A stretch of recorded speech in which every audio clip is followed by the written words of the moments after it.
So in this episode of Viral Rewind, we're looking at another simple DOS virus. This one is called Vanish, and we're looking at it here on the IBM PS1. So, Vanish is another one of those memory-resident file-infecting viruses. It only infects .exe files when they're run. We'll find out when we try to run some .com files, it'll tend to leave those ones alone, but the .exes, they will grow in size, indicating that the virus has appended its code into them. So when we run Vanish,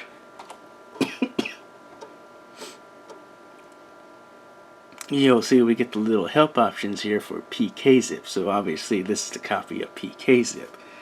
However, it's infected with the Vanish virus.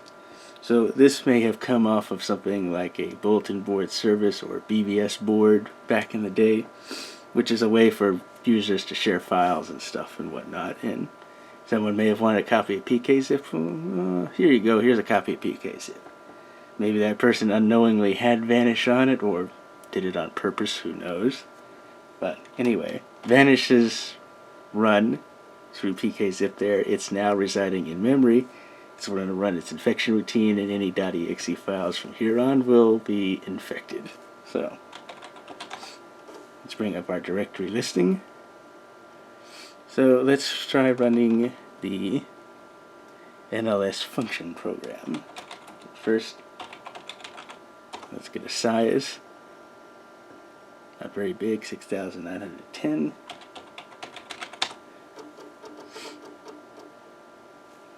Okay, it's run. Look at it now. And it's grown to 8,705 bytes. So Vanish has taken over that file. Let's run something like xcopy. 17,087.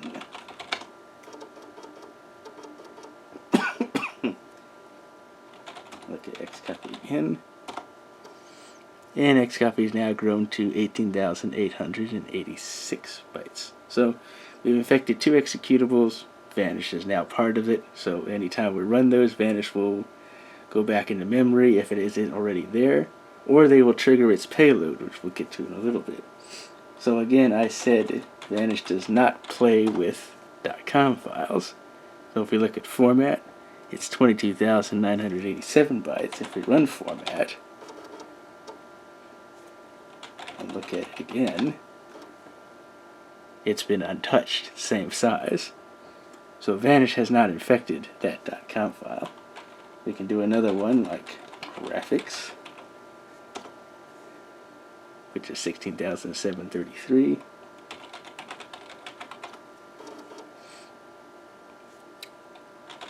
Okay, graphics again.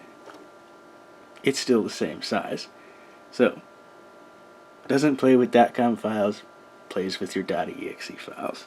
So, how does Vanish get its name? Well, it comes from its payload, and it has two specific criteria it has to meet before the payload is triggered. First, the day has to be a Sunday. The second criteria, it needs to be the 5th day of the month. So, it needs to be Sunday the 5th.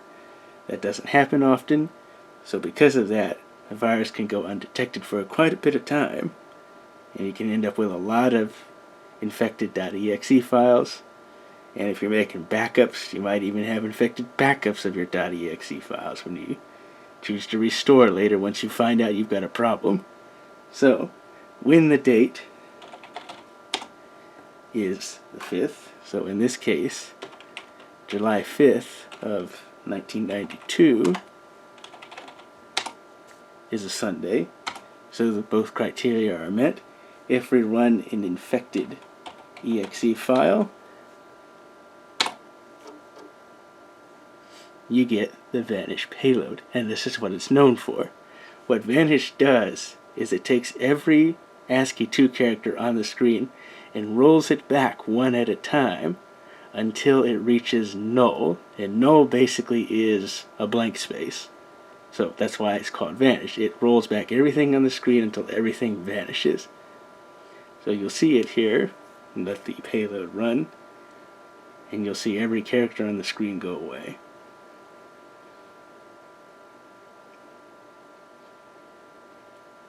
And you can tell it's rolling back the ASCII 2 characters, because if you look at the numbers, you can see the numbers are counting backwards, going from 987654310.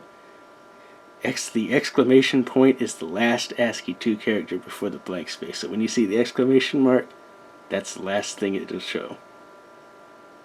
And there you go. Nothing's on the screen now. Now supposedly it says that Vanish is supposed to return you to DOS. I don't find that particularly true, because the system is pretty much hung up, as you can hear. You still have keyboard input, but you can't do anything. But you can still soft reset the computer. So, that's pretty much it for the Virus.DOS virus.